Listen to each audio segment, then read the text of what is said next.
Pulled from the tapestry of history, this is Threads of the War, personal, truth-inspired flash fiction of the 20th century's war.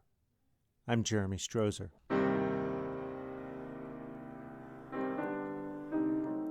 Chemical reaction. "Get off your lazy butt, Marco," my dad calls out in his boisterous voice as he rubs his coarse hands through my hair before heading off to work in the same grease-stained blue coveralls he's been wearing for more than 30 years. "See you tonight, Dad," I reply, probably in a volume too low for him to hear. Working a mechanical crane in the dockyard that long will make anyone lose his hearing. As my dad makes his way out the door, I look down at my legs. At least, I look at my left leg, and where my right leg used to be. What stares back at me is a stump extending out from my hip towards what was once my knee. I lost everything below the knee from the plane crash in '36. The doctors thought they would be able to save the knee, but in the end had to settle for cutting above it. Now I have a stump from my right thigh down. My dad did not want to be working this long, nor should he have to. Yet I cannot bring in much money at the bookstore. Mr. Del Pozo is overly generous to us as it is by letting me clerk for him since I cannot lift or carry much. Between the two of us, Dad and I get by with enough for me to go to the cinema every 2 weeks and for him to enjoy Friday nights out with his fellow dock workers. That's better than most men my age are faring right now without anywhere to go but war. I lift my upper body from the mattress with my arms pushing up from behind me. Swiveling my legs out to the right, I'm able to plant my left foot onto the floor. Oh, this is exhausting. From here, I have to pause for a moment to catch my breath. I used to be able to run 100 meters in under 12 seconds. Now I cannot even lift myself out of bed without losing my breath. During my pause for breath, I begin to hear the faint purring of distant aircraft motors. As a former flyer, I'm very perceptive to the sound of incoming aircraft. I hobble my way over to the window where I'm greeted by a mass of German aircraft approaching quickly. That's the most German planes I've seen since they tried to take Malta. Small black dots fall from the German Ju-88s as they fly over the port facilities. They're bombing the port. Probably bombing the ships, too. Soon after seeing the bombs fall, I could hear explosions and then feel them rocking the earth beneath my feet. They're bombing the docks! Dad couldn't have made it there yet. Having already released their bombs over the harbor, a squadron of 4 Ju-88s buzz over the house. Their machine guns remain silent. That's not how we flew in Ethiopia. We fired our machine guns at the people on the ground. As my gaze retraces the plane's route back to the harbor, I'm surprised by the color of the smoke rising above the buildings. Instead of the normally acrid black of bombs post-explosion flame and smoke, the rising clouds are a mustard, yellowish-green color mixed with black.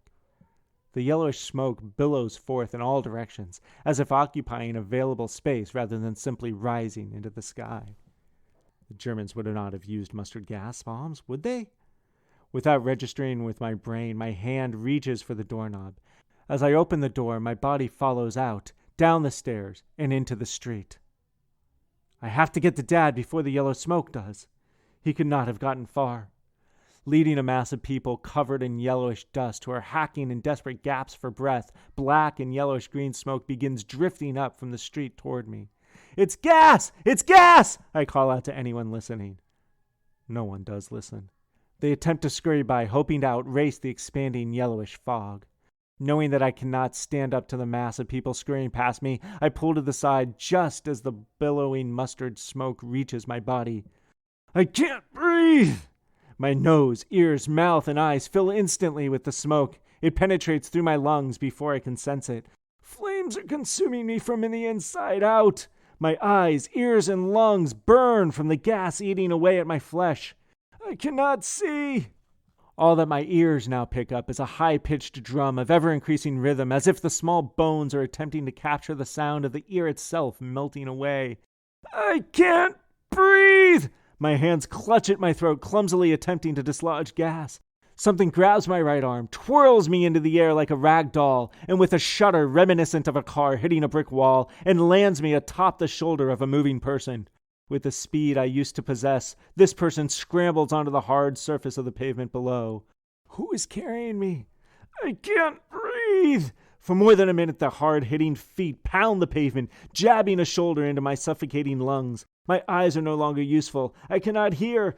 I cannot breathe. The person throws me down to the ground, landing me upon my stump leg, which shoots a knife of pain up through my sciatic nerve and into every nerve ending in my body. My mouth is ripped open as a liquid is poured over my head. I hear a familiar voice. Dad's. Marco! Marco! Marco! Marco! Marco! Marco!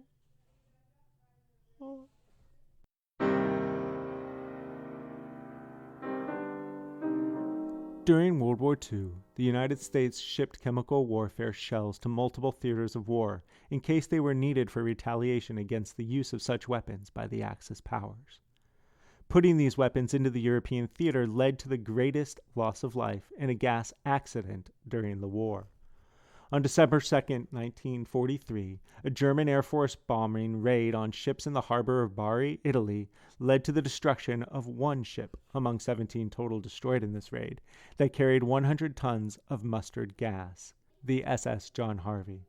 More than 1,000 Allied personnel and Italian civilians were killed as a result of an attack that provided Bari with the distinction as the only European city to suffer from chemical weapons in World War II. The Allies did not use chemical weapons in anger throughout the war, although Winston Churchill advocated for their use multiple times and was voted down by his military staff as well as his American partners.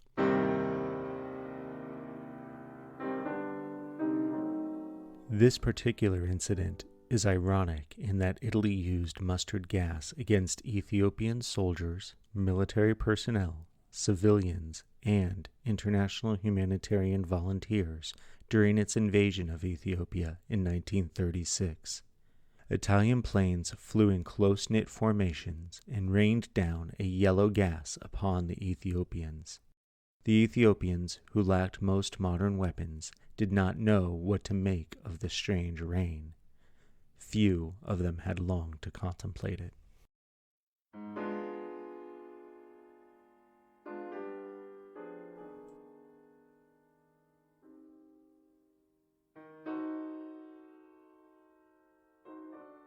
If you would like to support the prevention of future war, or you simply enjoy the stories I tell, please consider becoming a patron of this work by visiting my Patreon page at patreon.com/Jeremy Strozer, or purchasing one of my books wherever books are sold.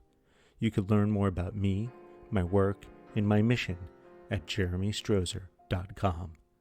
Thank you.